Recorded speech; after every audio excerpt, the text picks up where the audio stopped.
प्यारे दोस्तों, पहले तो आपको नवरात्रि की दूसरे दिन की हार्दिक शुभकामनाएं। काफ़ी लोगों ने अपना व्रत भी ख़त्म किया होगा अभी और न जैसे कि आज नवरात्रि का दूसरा दिन है, तो नवरात्रि पर आप सभी को हार्दिक शुभकामनाएं। प्यारे मित्रों, अभी जैसे कि आपको पता ही होगा कि हमारा वीडियो का पेपर जो लीक हुआ, उसमें एक नई अपडेट आया है कि जो ये पेपर हुआ था 445 केंद्रों पर हुआ था। और जैसे कि आपने देखा होगा, सचिव और ये सभी कह रहे हैं कि जैमर लगे हुए थे, उसमें पेपर नहीं हो सकता। लेकिन जो अभी खबर आती है कि 445 केंद्रों पर 4G जैमर लगे हुए थे और ये सारे ही जैमर 5G पर काम नहीं करते।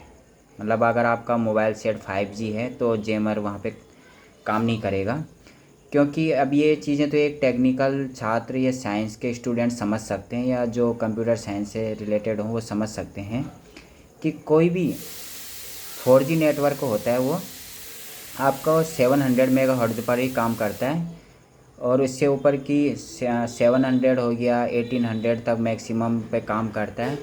उससे ऊपर वो काम नहीं करता। लेकिन अब अगर आपके जो 5G नेटवर्क है वो 3500 मेगाहर्ट्ज़ से तक की अपनी फ्रीक्वेंसी भेजता है, तो 5G नेटवर्क ही काम कर पाता है इन जैमरों पे। और जो हमारे 4G जैमर लगे हुए थे ये केवल 700 मेगाहर्ट्ज़ तक ही काम करते हैं। तो आयोग के सचिव को जो एक शिव कुमार जी हैं, उनको एक किसी पर्यवेक्षक ने मौखिक तौर पर उनके पास शिकायत भी की थी, लेकिन कुछ नहीं हुआ। और आयोग के सचिव हैं शिव कुमार जी, उनके पर्यवेक्षक ने की थी, मौखिक तौर पे शिकायत की थी कि जी जैमर काम नहीं कर रहे हैं।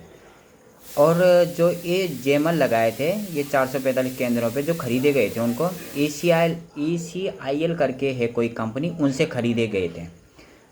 तो सोच सकते हैं कि ऐसे लोग को परीक्षा कराने का टेंडर दे रहे हैं, ठेका दे रहे हैं, जिनको खुद ही पता नहीं है। और इस टेक्नोलॉजी के युग में जहाँ पर आप देखते होंगे कड़े और चूड़ियाँ तक उतरवा देते हैं बच्चों से, और वहाँ पे इस तरीके की हरकतें करते हैं, क्या गवर्नमेंट के पास अच्छे विशेषज्ञ नहीं है परीक्षा करवाने वाले? और अगर नहीं है तो हमारे उत्तराखंड में साइंटिस्टों की कमी नहीं है।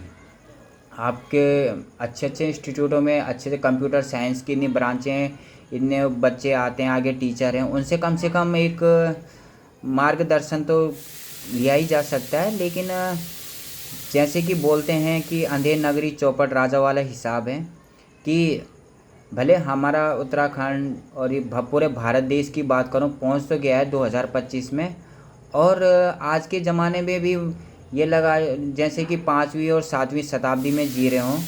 इस तरीके की हरकतें करते हैं, या तो लगाओ मत जैमर वगैरह, ज़रूरत ही नहीं थी। और इस तरीके, और उसके बाद जब देख रहे हैं इतना बड़ा फोल्ड आ गया कि हमारे 445 केंद्रों पे जैमर नहीं चल रहे हैं, तो सीधे से री एग्ज़ाम होना चाहिए और दोबारा से पेपर होना चाहिए। और दूसरी तरफ मेरा ओपिनियन है कि मैं देख रहा हूँ न्यूज़ों में भी आप सुन रहे होंगे जी कि हम खालिद फरार है और उनकी बहन को पकड़ा हुआ है, उनके घर के विद्युत का कनेक्शन काट दिया गया है। तो ये किस प्रकार की, मतलब समझ में नहीं आता कि बेचारा हमारा प्रशासन इतना ढीला और इतना कमज़ोर हो चुका है कि उनके पास कोई आजकल, जबकि देखा जाए तो आदमी मोबाइल से ही पकड़ा जा रहा है कि आप मोबाइल को ट्रेस कर रहे हो जगह जगह बोलने के लिए। अगर आप देहरादून की बात करें तो देहरादून में गाड़ियों के चालान ऑनलाइन होते हैं, ऑनलाइन चढ़ कट जा रहे हैं। और एक लड़का जो अगर भागा हुआ है फरार, वो परीक्षा केंद्र में बैठा भी, पेपर देने भी बैठा, उनको कैमरे की निगरानी में नहीं आ पा रहा है, और उसका अभी मतलब कुछ अता पता ही नहीं है। तो या तो ये भगाया गया है प्रशासन के द्वारा, ज़बरदस्ती शासन की आए, और या तो इसमें बहुत बड़े नाम हैं। जैसे बड़े नामों में आ भी रहा है कि जहाँ से ये पेपर सेंटर लीक हुआ है वो किसी मंत्री का खास रिश्तेदार का इंटर कॉलेज है या जो भी है कॉलेज है, और वहाँ पे वो व्यवस्थापक भी था। तो इस प्रकार के जो कृत्य कर रहे हैं, और शायद हो सकता है यही कारण होगा कि सीबीआई जांच के लिए मना किया जा रहा है। अब हमारी मांग यही रहनी होनी चाहिए, और मैं जितने भी छात्र हित के से जुड़े हुए संस्थाओं से, किसी न किसी संस्थाओं से जुड़े हुए हैं, चाहे किसी भी पार्टी से जुड़े हुए हैं, इस चीज़ पे एकजुट होकर कार्य करना चाहिए। मेरा तो साफ से कहना है कि देखो, अगर आप उसी पार्टी में भी हो, किसी पार्टी का वो भी हो, लेकिन आपकी एक नैतिक जिम्मेदारी भी है।